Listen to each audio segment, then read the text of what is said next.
Hey yo, what is poppin', my faux shizzlers? It's your boy Fizz. Bringing you guys the UPA D-League Week 2 battle, going up against my good pal Zern and the longest name in Draft League history, the Delaware Kyurem-Black Foxes.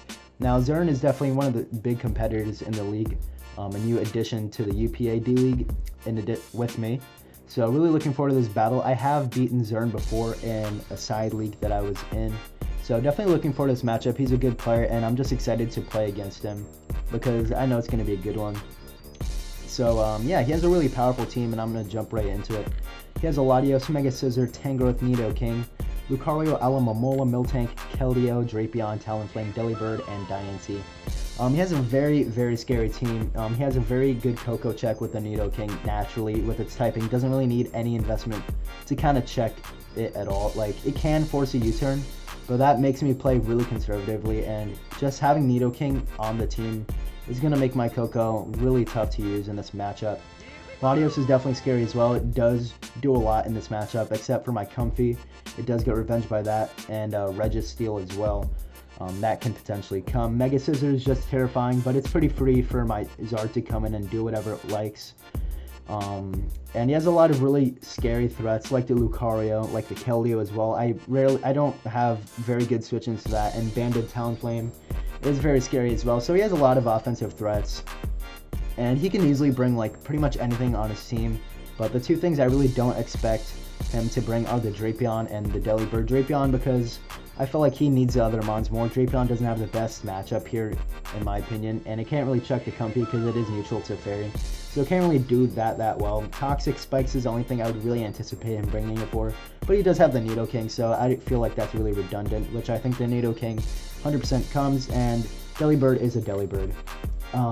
But looking at this matchup, I see Zardex, and I see it going in. Not a lot of things want to switch into Zardex. Like Alamomola, +2 Dragon Claw is a roll to kill after rocks, which is incredible because Alamomola is definitely known for its very fat physical bulk, so definitely like killing that after rocks would be incredible. Miltank is another really solid option. +2 Dragon Claw does a really sizable chunk, but it can also T-Wave me, Earthquake, whatever it likes. So it's definitely a scary and annoying presence for Miltank because it can reliably get up rocks against most of my team as well. And Diancie can run Shucka Berry, stop a sweep from Zard, but it's here to break, not necessarily to sweep. I have some pretty good win cons in the back. But that's enough about his team. I'm going to jump right into mine. Again, like I mentioned before, the Zard X, EQ Fire Punch, Dragon Claw, Swords Dance. Now, I don't have Flare Blitz on there because I didn't really feel like Flare Blitz, the additional damage, really did anything for me. This is really good here because it outspeeds most of his walls, except for Scarf Nidoking, which I do anticipate him bringing it. Switching in on my electric attacks and then anticipating U-turn, it can knock me out with the Earth Power, Sludge Wave, whatever wants to go for when it stabs. So Scarf Nidoking is definitely something that I anticipate. And the only things that it doesn't outspeed is something like the Keldeo and the Latios. I think that's really it, and the Talonflame, of course. But Talonflame can't really do much to me, even though it is banded, or I anticipate it being banded because it rips apart my team. It can't really do that much to me, and I kill it with a Dragon Claw, so that's fine. I don't really anticipate him sacking it to a Dragon Claw when it does so well against my team. But SD was definitely the best set here, in my opinion, just because it breaks his team the best. But if I don't see like a Miltank, I do anticipate him bringing in Shucka Diancie for sure.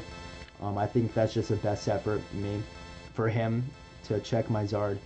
So yeah, like Alamomola plus Diancie is definitely gonna be the bring here, in my opinion. I see it pretty much coming every single time, honestly, and it makes sense for him as well. So Zard, really good breaker here. Next up, I have the Necrozma. A pretty Fizz-Def wall here for Talonflame. It takes 2 Talonflame hits, any kind of Talonflame hits after rocks, I believe, and Leftovers allows me to do that.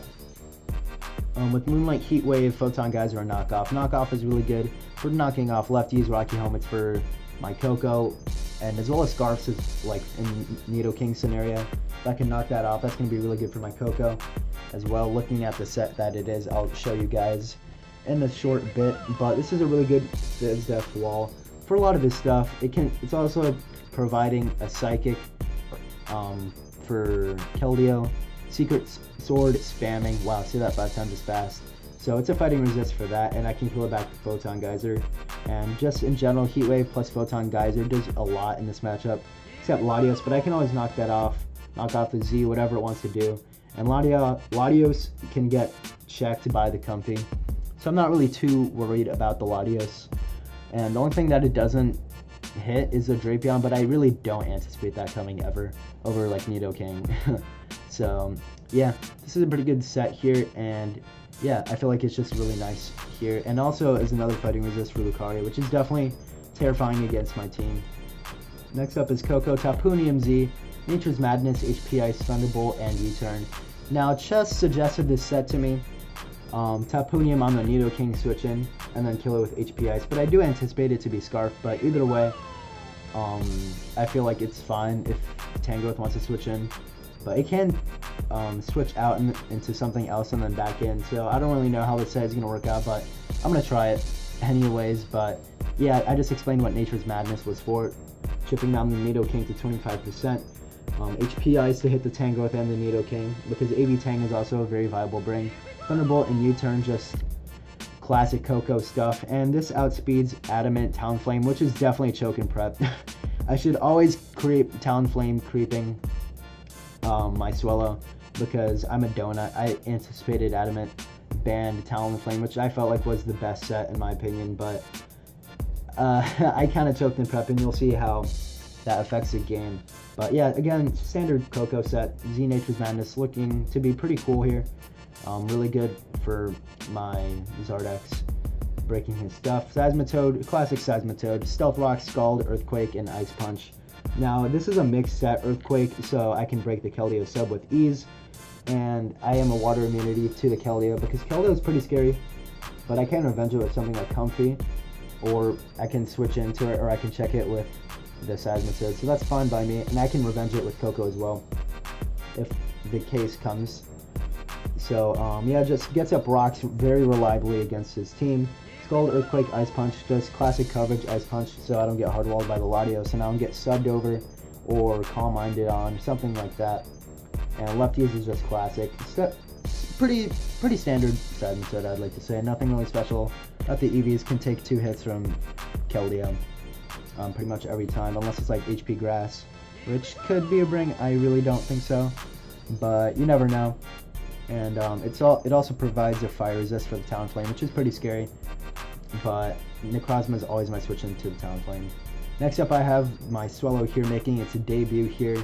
Choice Spec Swellow. I mean, there's no Ghost type, so I just chose Guts because it doesn't really matter. Boom Burst, Heat Wave, U-Turn, and HP Steel. HP Steel for the Dynasty, of course. I can bop that after some chip. And Boom Burst plus Heat Wave looks to be phenomenal against his team. Coco, Swellow, and Zard really break for each other very, very well here, because they can Boom Burst Zard's checks, Coco's checks very well, and also provides a ground immunity for a Scarf Nidoking if the time for that needs to happen. And Heat Wave is for the Mega Scissor, and Tangrowth in case I want to hit that harder. But I think Boom Burst still hits harder, if I recall correctly. But yeah, just a classic Swellow here. Specs is pretty much the best set here in my opinion. So yeah, just a really good breaker here. Nothing much to say except it works well with Coco and Zard. And it's my final member is my pretty offensive, bulky, comfy Draining Kiss, U-Turn, HP Fire Synthesis. I can definitely take a couple of hits from Mega Scissors, so I can HP Fire that thing on the switch, and if it switches into a Draining Kiss, I can HP Fire and do a clean like 70% to it, so that's really nice for me. Force it to Bullet Punch, and then I can just repeatedly HP Fire it. And Priority Synthesis is phenomenal. And U-Turn allows me to U-Turn on the Nidoking, stuff like that, in case those do want to switch in, and get some more chip on it for something like my Swellow and Necrozma, so that's fine by me. And this is a really good Latios check, because I don't really anticipate Calm Mind, because something like my Coco can kind of take it out. My Swellow, if it's Guts, Dragon Dance, this checks Dragon Dance or Scarf Latios any day of the week. And yeah, it's just a good Pokemon here. Also takes out Keldeo if it's Specs in the late game. So yeah, just standard stuff. I'm pretty happy with my team, but you'll see how the EVs on Coco really come to bite me in the butt. Yeah, pretty happy with his build. A very scary team, very good opponent that I'm going up against. And hopefully we pick out a W, start the season 2-0, and I'm going to jump right into the battle. Alright guys, we are back with the replay against Zern here. He has a very interesting team that he brought. He decides to bring the Tangrowth, the Mega Scizor, Keldeo, Talonflame, Lucario, and the Diancie. So a lot of things that I expected, like Tang, Sizz, Alomomola, or not Alomomola, Keldeo, Talonflame, Diancie, all those I expected him to bring. And this kind of screams at me that's definitely Shucka Diancie, for sure, because he has no Zard switch in at all. He decides to bring Double Steel, which I think he wouldn't bring just because I did have a Zard X that outspeeds both, and he doesn't have the best Zard switch-ins at all. So I felt like that has to be a Shucka Diancie immediately, and I felt like that was going to be the lead as well. But Lucario is something that I didn't really prep for, which is definitely a mistake. I just felt like that he couldn't afford to bring Lucario just because my Zard pressures this exact team so well. So I felt like Alomomola was definitely something better so it can heal up something like the Keldeo if it's Calm Mind, the Diancie to better check the Zard and the Swellow. So I felt like that Lucario slot was definitely a good bring in this matchup because I didn't really prep for it very well. But that ends up biting me in the butt. But right here I decided to go for my Rocks and Scizor removal is Scizor and Talonflame, and I don't really anticipate him doing anything else. As he leads with the Mega Scizor, which is very interesting. I don't really know what he expected, but I just go for my Rocks turn 1, don't need to do anything else.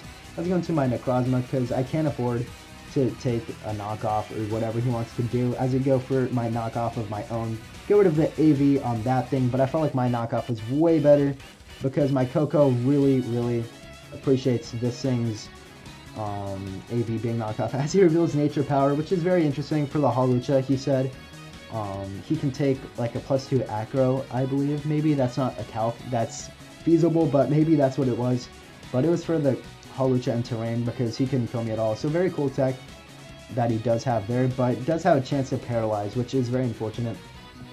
And the reason I didn't switch into Zarda before, the reason I switched into Necrozma over the Zard because I kind of feared something like a Rock Tomb coming out, for sure. Like a Rock Tomb Tangrowth was definitely very feasible on the switch into Zard. Get like humongous chip on it. If he gets rocks up, it kills after rocks. So I was really skeptical about that. I didn't have Roost on it or any Wish Pass, so I didn't really want to take unnecessary like death from a Tangrowth. You ever seen a Grass type 1v1 to Charizard? I don't know. But I go for my Earthquake here because I felt like the Diancie switch one was easily the best play here. But he goes for the Nature, the Nature Power, which turns into Tri-Attack. He gets a crit and a paras me, and my Zard is pretty much dead at this point. It's in range of Lucario. Really surprised that he stayed in, man, because I felt like Diancie was easily his only switch in, and he pretty much only brought it for the Zard X.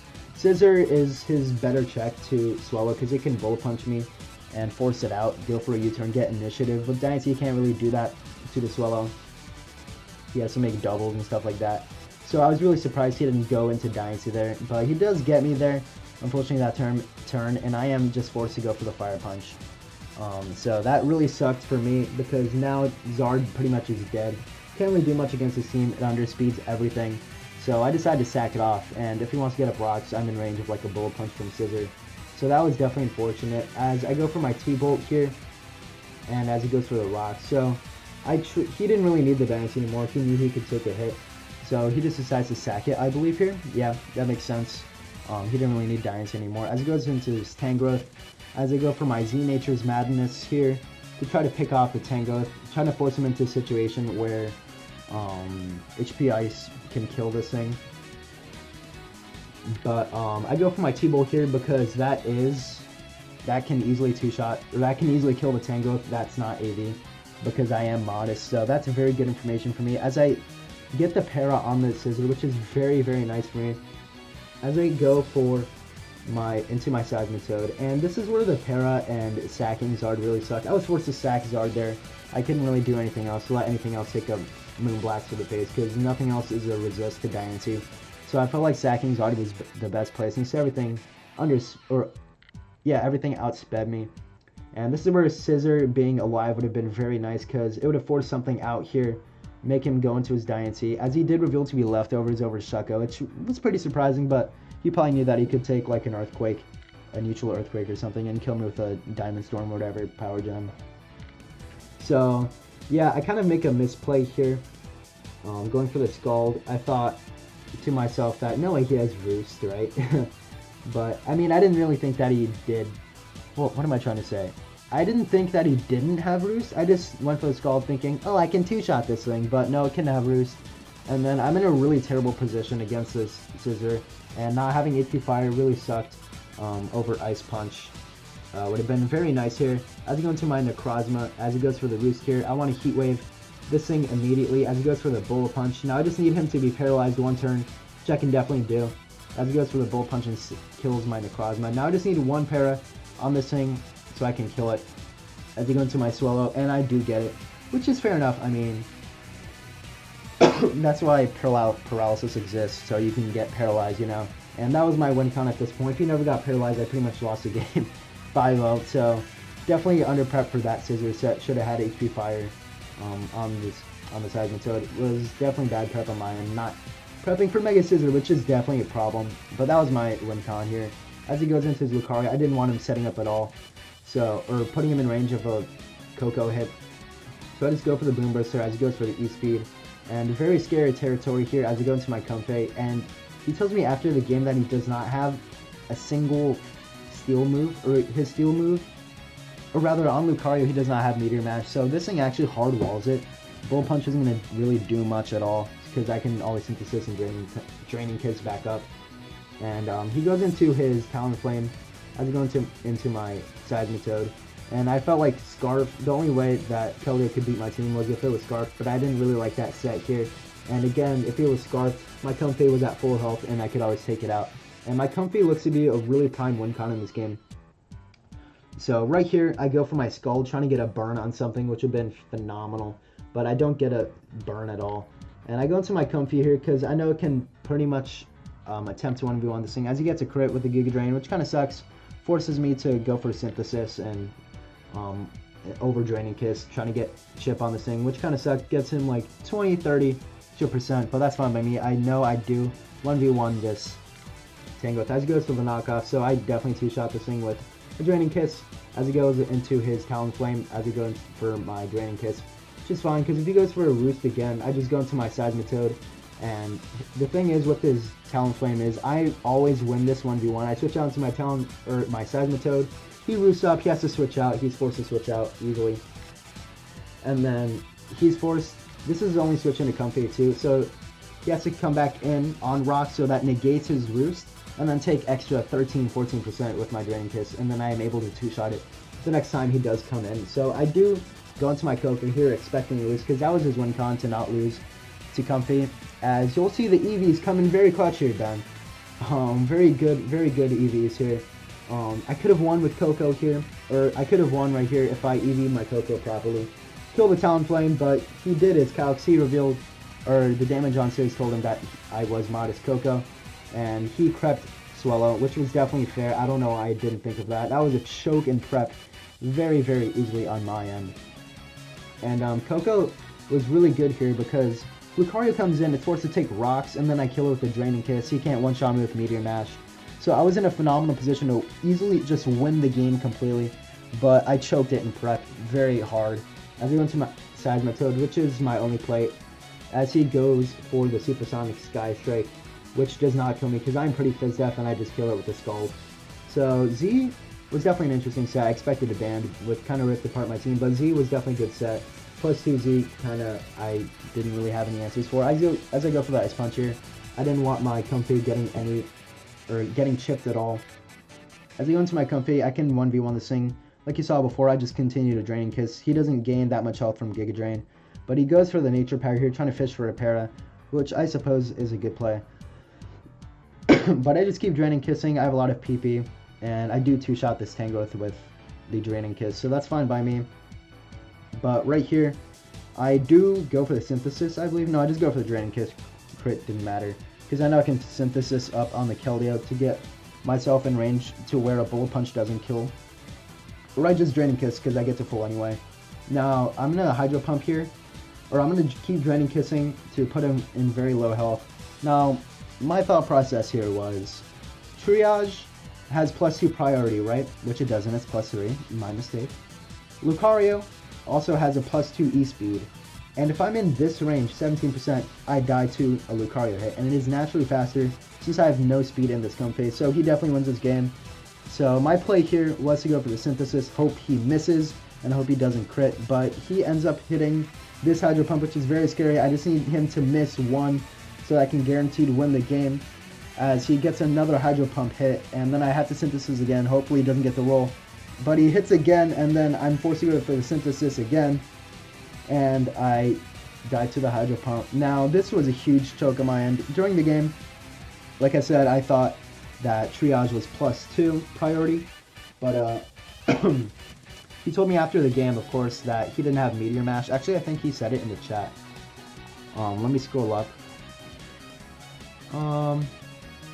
Yeah, he explained that he didn't have Meteor Mash on his Comfey, or on his Lucario. Hopefully Comfey doesn't get Meteor Mash. He didn't have Meteor Mash on his Lucario. So this Comfey actually 1v1 the Lucario as well. And Triage is actually +3 priority, so it can outspeed the Lucario and two-shot that thing.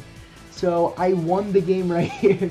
Easily, I just Draining Kiss this thing at the end, and I outspeed Lucario. It doesn't have Meteor Mash. But I felt like this was a play, and I felt like this was a correct play if Triage was +2 priority. But I easily won the game right here. I won the game with Coco, I won the game with Comfey, but I choked it twice. Very, very awful game on my end. And it's a perfect title for the Comfey because it is a choker. You see that? That's sadness right here. Very, very large sadness as it dies to the final Hydro Pump. So definitely choked away the game twice, but he's lucky that he hit all of his Hydro Pumps, because, you know, if it's 85% accuracy or below, it does not hit, it does not land.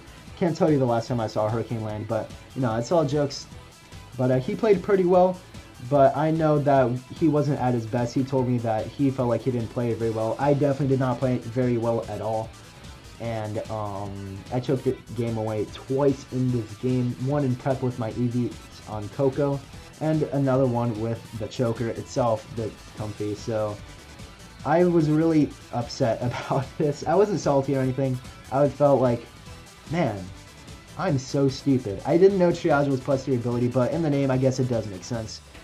+2 priority, I just thought it was. I knew it outsped regular priority, but I didn't know it was +3. So I could have easily won the game if I Draining Kissed like a bunch of times. But you know what? Instead, I go 1-1 and I lose against Zern, which really sucks because Zern was actually in our division. So picking up a win right there would have been very good for me, starting out the season strong. But instead, unfortunate events happen. But you know what? That's fine by me. Next up, I go against Evader, who's also 1-1, I believe. I really need to get back into this league after the loss that I just handed Zern with this game. So hopefully you guys look forward to that. I know I am. GG to Zern. Hopefully we battle again in playoffs. Thank you guys so much for watching. It means the world to me. And like always, have a swell day. Peace.